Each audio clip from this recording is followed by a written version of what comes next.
Hey trackies, welcome back to another video here on TXT Track Time. Please remember to like the video and also subscribe to the channel. All right, so let's wrap up this Diamond League final. So this is it for the Diamond League. The Diamond League is sadly over for 2024.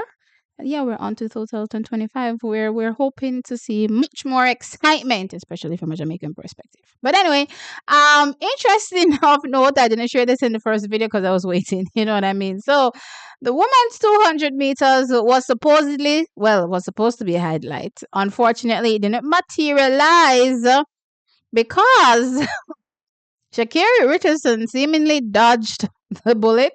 What the writing was on the wall. What was going on, Sha'carri? She decided to not show up or not take to the line for the 200 meters. And as such, Brittany Brown from the United States of America walked away with the win. She ran at 22.20.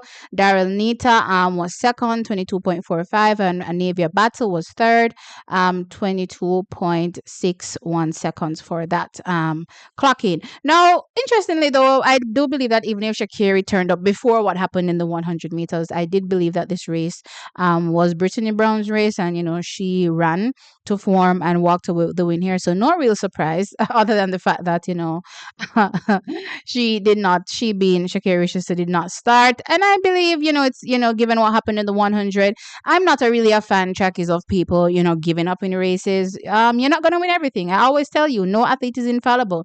You'll see athletes on a winning streak and then they will lose every now and again. That's part of the game, right? So I don't like the idea when athletes realize that they're losing. Oh, it's a need to pull up in the race and slow down. No, run through the line same way. When I was watching the men's 100 meters, I saw Fred Curley, there, Christian Coleman there. They were losing to Akeem Blake, but they were still running. You know what I mean? And that makes it exciting. If I was looking at Fred Curley realizing that, Akeem Blake is way out there, and he didn't try to go after him and he just eased on her, oh, well, it's my loss. You know what I mean? That would have definitely put a damper on the men's 100 meters. You know what I mean? Same thing if Christian Coleman did it. So I don't like the idea that Sha'carri keeps doing that in the 100. You know what I mean? If she feels like she's losing, I mean, like, just take the loss graciously as far as I'm concerned, because you're not going to win everything. That's just how, racing goes. You know what I mean? And then, yeah, she dodges the 200 meters, in my opinion, because as far as I'm concerned, the writing was on the wall. She was definitely not going to win this one, especially given, how she's been performing in the 200 meters this year. This isn't 2023, you know what I mean, where she was on form in both events. She's barely on form in the 100 meters, and, it's even worse for the 200 meters. So, yeah, she dodges that bullet, and that's all she wrote. Brittany Brown wins her, I believe, first diamond title. Great for her.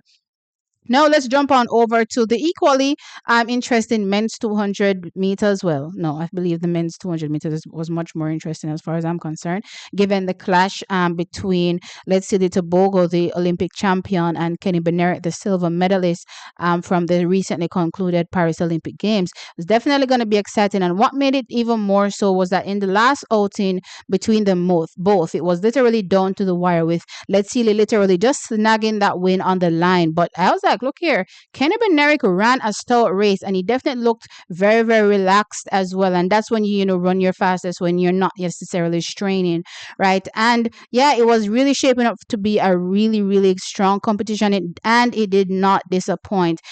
Kenny Benerick, does big and walks away with the Diamond League trophy in the 200 meters. Finally, I believe this is his first win. Finally taking away one of those crucial wins. There's always somebody standing in his way. This time around, he took that fair and square. This was a fantastic run, fantastic time, 19.67 seconds. You can't take nothing from this man. This was a fantastic race from gun to tape by him. Well executed. For Let's See the Tobago, he was second. He ran the bend hard enough. Somehow between him coming off the bend, though, he seems as though he didn't transition off the bend quite as good as he could have, given how well he looked like he was running the bend. And as such, there was a gap that developed between himself and Kenny Benerick, one that he was not able to surmount. I did see him, making the attempt to try to get back at him, but the gap wasn't, reducing any, right? So that's what happened for him. And he ran a 19.80 seconds. Alexander Ogando was third, and he ran a 19.97. So three athletes dipped below 20 seconds. What I will say is that this is very impressive given, everybody's been complaining about the conditions. The field events have been suffering for the most part in terms of, distances that we've been seeing from, a few other athletes. I think the only ones that really, continued a great trend is like the shot put and the javelin, right? But overall, the conditions have not been, I guess, well for the athletes to perform well. So running a 19.67 in these conditions is absolutely fantastic. I did believe as well Jasmine Camacho Quinn running as fast as she did as well, in these conditions was, absolutely stellar from her as well. Very, very consistent running. But yeah, Kenny Bednarik did it big in this one. You know what I mean? He's always the nearly man. Not this time around. He definitely gets his win. So congratulations to him in this men's 200 meters.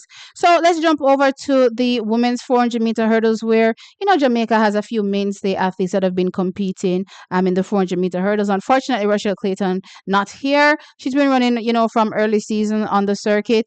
The Jamaicans are always running in these hurdles, to be fair. So it's been a pretty long season for them. But who we've seen come to the fore in the last few outings for Jamaica is Cheyenne Salmon. She's been doing really, really well, dipping below 53 seconds for the first time, taking a win as well, looking great and looking like she could possibly upset the apple card or the apple chart in this Diamond League finals when she would face off against, Femke Ball, Anna Cockrell, as well as her fellow, Jamaicans. Unfortunately, it was not to be. Femke Ball walked away with the win, 52.45 seconds. Anna Cockrell was second, 53.71, and Cheyenne Salmon was third, 53.99. Now, clearly, based on the time, you can see, that either the conditions is what affected them or these athletes are just, tired because given, what happened the week before, I was expecting, something a little bit faster, right? But I also did note that in terms of execution, she was in the conversation, I believe, even up to the eighth hurdle. After that, though, it seems as though, stuttered a little, I believe, clipped a hurdle as well, and lost momentum. So wasn't able to gain on Anna Cockrell because I believe she could have taken down Anna Cockrell here as well. Wasn't able to take her down, so had to settle for that third. Femke Ball was out of there. There was no catching them after coming off that eighth hurdle or catching her after coming off that eighth hurdle. You know what I mean? So a lot to work on for the next season, but I believe that Cheyenne will be using this as great motivation, to push forward and become a much better hurdler so that she can contend and be a part of the conversation and who knows, upset, a few other faves going forward. I'm definitely looking forward to seeing a Jamaican wholeheartedly step into one of those number, 3 spots, 1, 2, 3, step someplace in there. You know what I mean? I'm looking out for all of the athletes, you know what I mean? And I'm definitely looking out for Cheyenne next season, hoping that she'll be able to build on this. But congratulations to her. Awesome season as far as I'm concerned, especially post the Olympic Games. Things have been going absolutely stellar for her. Now, in the men's high jump, we had Romaine Beckford there. Now, it was very interesting because Romaine Beckford has been on a tear, jumping phenomenally. New personal best, I believe, 2.30 meters. So definitely excited for him and what would have potentially happened in this finals. Again, the weather, it wasn't really good. I mean, the men started out really low. I remember the commentator was commenting and saying he doesn't recall a time when, these senior men are starting out jumping at 2.10 meters. You know what I mean? I'm not 12 meters, sorry. So that's literally where the bar started. Romain got all the way up to 2.22, and that's where he ended his season. He placed fourth here with that 2.22. Remember, in the field event finals for the Diamond League, only 6 people participate. So he was fourth here. Tamberi walked away with the win. So that's what happened in the men high jump. But again, for me, I'm just looking towards the future. A lot of these athletes that I'm watching from a Jamaican perspective, it's giving us great hope for the future and, what is to potentially come for their performances, right? So, all right, so Trackies, that is it when it comes to the Diamond League and the finals. Let me know your thoughts in the comment section below. What made you really, really excited? What performances really stood out to you? Which ones were shocking? Let me know your thoughts. Like the video, of course. Subscribe to the channel. I'll catch you in the next one. Bye.